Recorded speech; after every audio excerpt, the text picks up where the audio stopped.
Salam sejahtera dan salam Sarawakku sayang.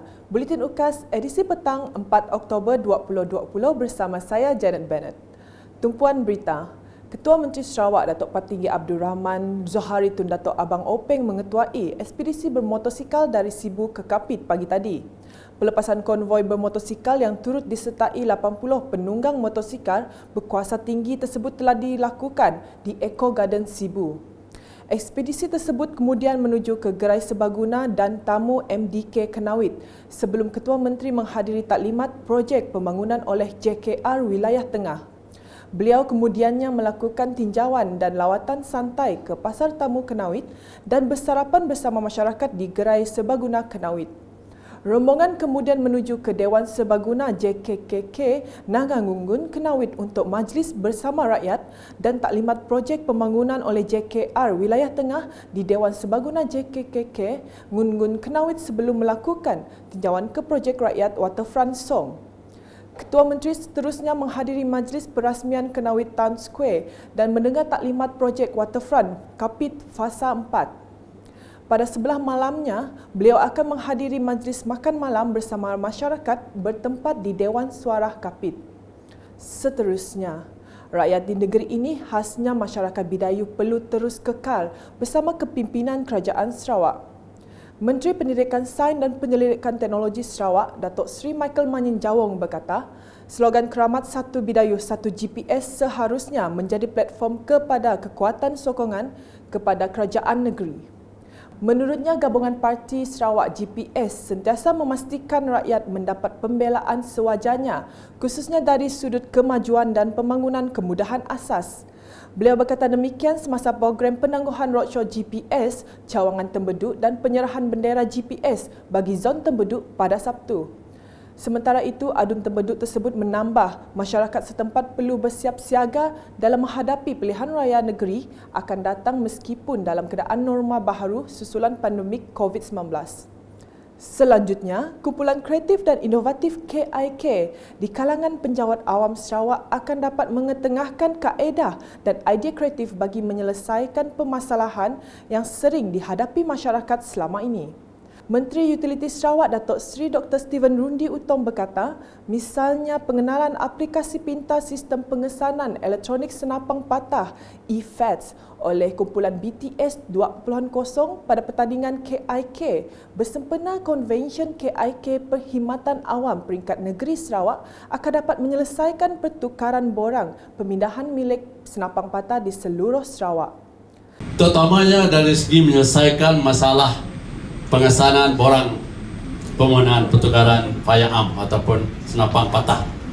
Karena ini adalah satu-satu perkara yang amat sensitif dan amat tinggi dari segi keselamatan. Berarti kalau kita dapat mengenal pasti di mana dan bagaimana kita dapat to identify where this forms in all the transfer of firearm. Kita dapat juga mengenal pasti, we will be able to detect sama ada dia itu legal, yang illegal dan sebagainya. Kebanyakan ada juga saya dengar cerita yang menggunakan yang tidak sah.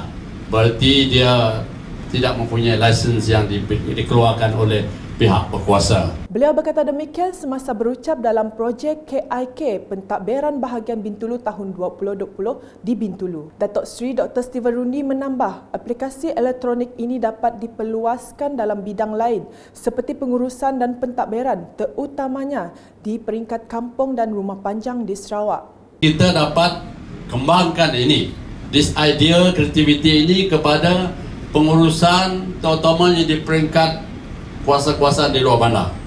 Pengesanan e-profiling untuk JKK, rumah panjang, kampung-kampung dan sebagainya. Selepas itu kita dapat banyak e-profiling ataupun yang lain yang kita dapat lakukan. Berikut pula, setiap Jawatan Kuasa Kemajuan dan Keselamatan Kampung JKKK Rumah Panjang perlu menubuhkan Biro Ekonomi bagi merangka dan merancang kegiatan ekonomi rumah panjang. Menteri Muda di Jabatan Ketua Menteri Undang-Undang dan Adat Bumiputera Sarawak, Datuk John Sikitayai berkata ini bertujuan untuk meningkatkan ekonomi di rumah panjang sama ada melalui aktiviti pertanian dan kraft tangan serta ternakan madu kelulut. Patut ada pengasang dan lebih pengasang ekonomi. Jadi masa ekonomi nak tahu nadai dan gagak kita dalam JKK kita dia. Banyak kita tahu ngirit, kita tahu mantuk, kita tahu nulung. Kita buat rumah panjang itu tadi ngadu ke partai fisik kita mesti bawa. Lalu kedua yang nak tahu nak nadai keselamatan. Beliau berkata demikian semasa berucap dalam Majlis Pemimpin Bersama Rakyat di Rumah Norma Sangat Tatau. Datuk John Siki menambah baru-baru ini Kerajaan Sarawak telah memberikan pelbagai bantuan dan khidmat nasihat melalui kursus Agricorp yang diadakan oleh Jabatan Pertanian bagi meningkatkan pendapatan penduduk. Berita selanjutnya, penduduk di Kampung Bisira, Rayang di Padawan kini boleh mengukir senyuman apabila Dewan Serbaguna baharu di kampung berkenaan siap sepenuhnya. Majlis penyerahan projek Dewan tersebut telah disempurnakan oleh Menteri Muda, Perbudayan Pertanian, Tanah Adat dan Pembangunan Wilayah Sarawak merangkap Adun Tarat Datuk Roland Sagah Wee-In pada Sabtu. Dalam majlis sama, beliau turut menyampaikan cek bagi projek kecil luar bandar MRP tahun 2020 kepada 7 penerima dengan jumlah keseluruhan sebanyak RM118,000. Beliau juga menyampaikan peruntukan Unifor bagi tahun 2020 Pasal 1 iaitu sebanyak RM50,000 bagi membaik pulih gereja St. Mark, Kampung Bisira, Rayang, Padawan. Sekian edisi petang bersama saya Janet Bennett dan kru penerbitan. Ikuti berita seterusnya dalam Buletin UKAS edisi malam. Dapatkan pelbagai berita terkini Sarawak setiap hari di Facebook, Instagram, Twitter dan aplikasi Telegram UKAS serta UKAS Channel di YouTube. Salam UKAS.